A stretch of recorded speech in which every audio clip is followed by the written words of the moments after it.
नमस्कार। आज के इस दिलचस्प विश्लेषण में हम एक बहुत ही डार्क और गहरी बात कहने वाली कहानी पर चर्चा करने वाले हैं, जिसका नाम है द ड्रमर थीफ, यानी ढोल बजाने वाला चोर।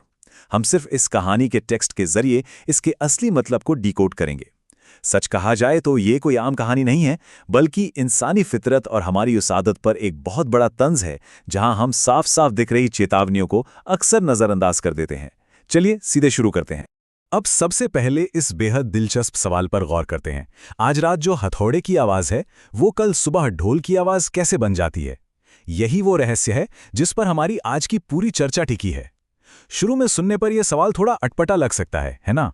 लेकिन यकीन मानिए, जैसे जैसे हम इस टेक्स्ट की गहराइयों में उतरेंगे, ये बिल्कुल साफ हो जाएगा कि यह महज एक सवाल नहीं, बल्कि एक बहुत बड़ी चेतावनी है। तो आइए कहानी के पहले भाग की ओर बढ़ते हैं। एक घनी अंधेरी रात। माहौल बिल्कुल वैसा ही सेट करते हैं जैसा कहानी में बताया गया। कहानी की शुरुआत ही एक बहुत बेचैन कर देने वाले माहौल से होती है। जरा सोचिए, आधी रात का घोप अंधेरा है और आमतौर पर इस वक्त एकदम गहरी शांति होती है।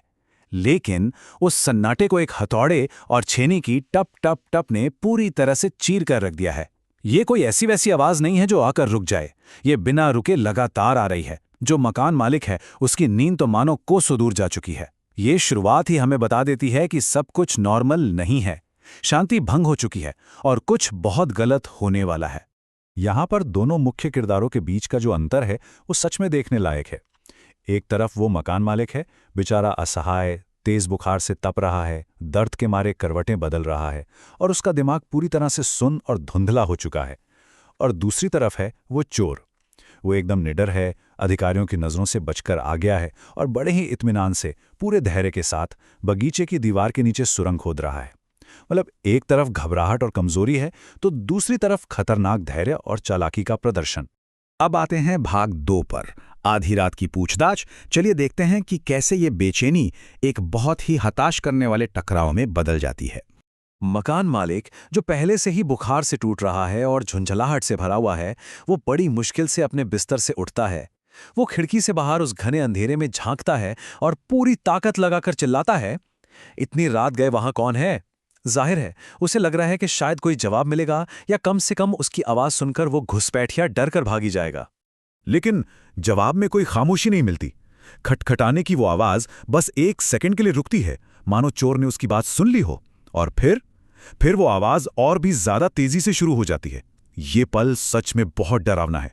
मकान मालिक ये तक नहीं समझ पा रहा है कि आवाज आ कहां से रही है, और ऊपर से ये तेज होती टप टप टप बेबसी और घबराहट को कई गुना बढ़ा देती है।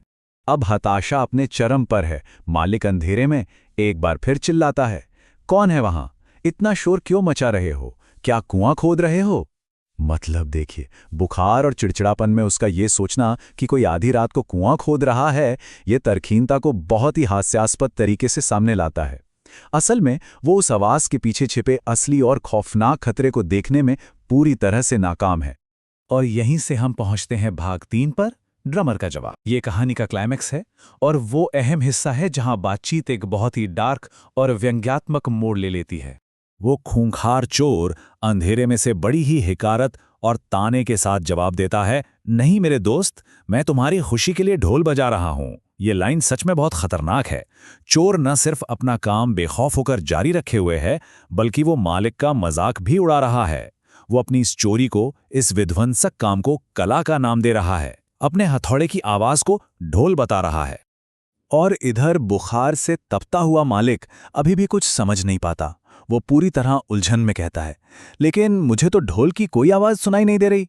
वो चोर की बातों को एकदम शब्दशाह ले रहा है, बिल्कुल लिटरली। उसे अपनी दीवार के ठीक बाहर मौजूद उस भारी खतरे का रत्ती भर भी अंदाजा नहीं है। वो अभी भी सिर्फ इस बात पर अटका है कि यह आवाज ढोल की है या हथौड़े की, न कि उस आवाज के पीछे के भयानक इरादे पर। और तब चोर वो बात कहता है जो इस कहानी की क्रूरता और चालाकी का असली सार है। वो पलटकर कहता है, कल सुनाई देगी जब तुम अपने घरवालों और पड़ोसियों के चीखने चिल्लाने की आवाज सुनोगे। क्या जबरदस्त पंचलाइन है ये। इसका सीधा सा मतलब है कि जो लोग अपनी आंखों के सामने मंडराते खतरे को नहीं पहचान पाते, वे अपनी बर्बादी खुद बुलाते हैं। चोर को अच्छे से पता है कि जब घर लुट चुका होगा, तब जो हाहाकार मचेगा, असल में वही उसका ढोल होगा। चलिए अब भाग 4 की बात करते हैं, कहानी से सीख। अब इस कहानी के सीधे सीधे अर्थ से थोड़ा ऊपर उठकर इसके गहरे संदेश को डिकोड करने का वक्त आ गया है। यहाँ ढोल किसी म्यूजिकल इंस्ट्रूमेंट का नाम नहीं है।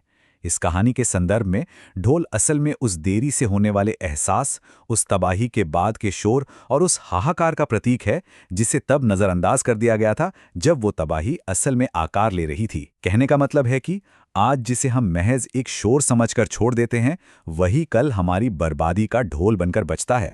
इस कहानी से कई गहरी बातें सामने आती हैं। सबसे पहली बात, लगातार मिल रही चेतावनियों को नज़रअंदाज करने का खतरा बहुत बड़ा हो सकता है। दूसरा, देखिए कैसे चोर का धैर्य मालिक के चिड़चिड़ेपन पर भारी पड़ जाता है। जब दिमाग किसी और परेशानी से धुंधला होता है, जैसे मालिक का बुखार, तो इंसान कमजोर पड़ जाता है और असली खतरे को भांप नहीं पाता।